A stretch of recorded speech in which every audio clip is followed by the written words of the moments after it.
The rigors of singing opera as a career. Where to begin?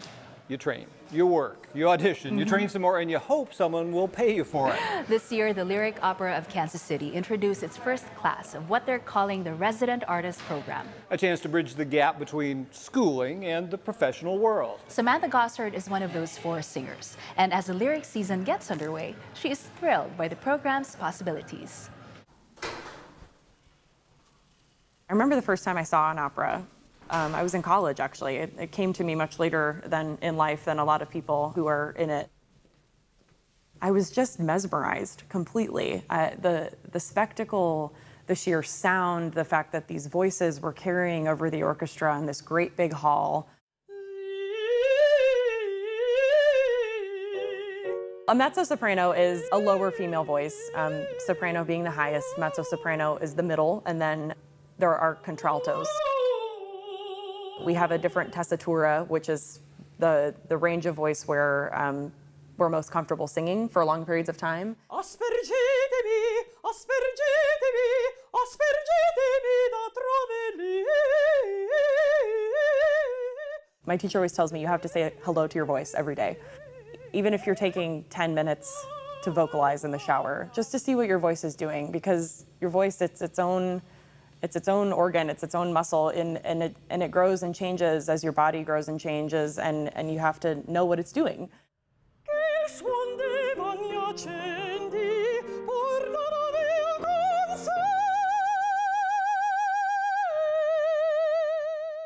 For nearly every aspiring opera singer, finding the right teacher is essential. Like this man, world-renowned tenor Vincent Cole. Samantha worked with him during her graduate studies in Cleveland, then followed him to Kansas City, where he now serves on the faculty of his alma mater, the UMKC Conservatory. He's so down to earth and just very nurturing, and has been such a mentor and friend to me for the past 6 years. I mean, he's really taught me most of the things that I know. You don't find many like him. I mean, he is a master of singing, and he can also teach it. Okay. So that the she's a real joy to teach. You can't make somebody perfect, and you can't do everything, but there are times when there are different things you can do.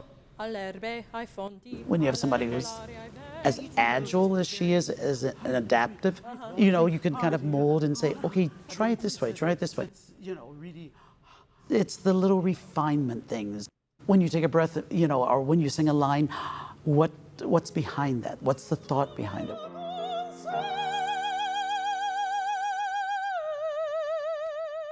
As I always tell people, I said, you have to make sure that the end of the phrase is as good as the beginning of the phrase, because what they're going to hear is the end, and that's what's going to stick in their ears. So you want to make sure that you've got yourself set up correctly. Cole can now add another credit to his already lengthy resume. Director of the Lyric's brand new Resident Artist Program, for which Samantha was selected. That means she and 3 of her cohorts, seen here at the recent Kaufman Bravo celebration, will play on-stage roles throughout the season, with an opportunity to study others as part of their professional development. It's the kind of program that Deborah Sandler believes will benefit not only young singers, but also the company and the community.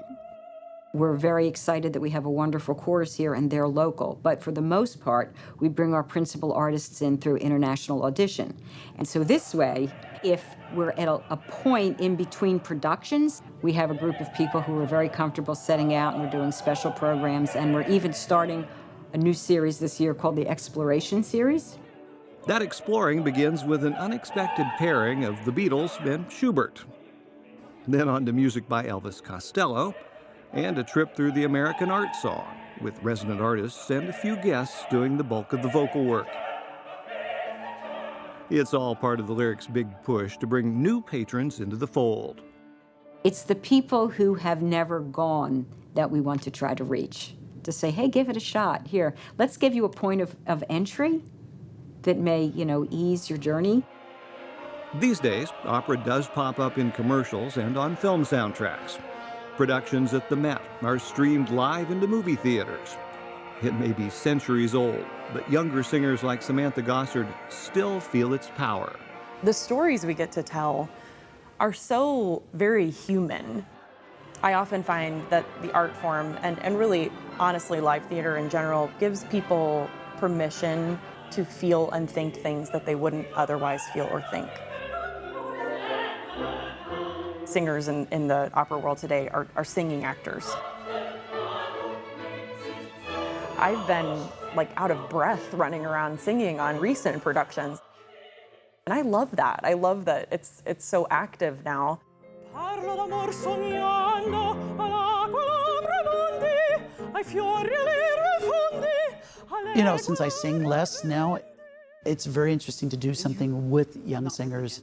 It's never the top note, it's what sets it up. You've been telling me that for years.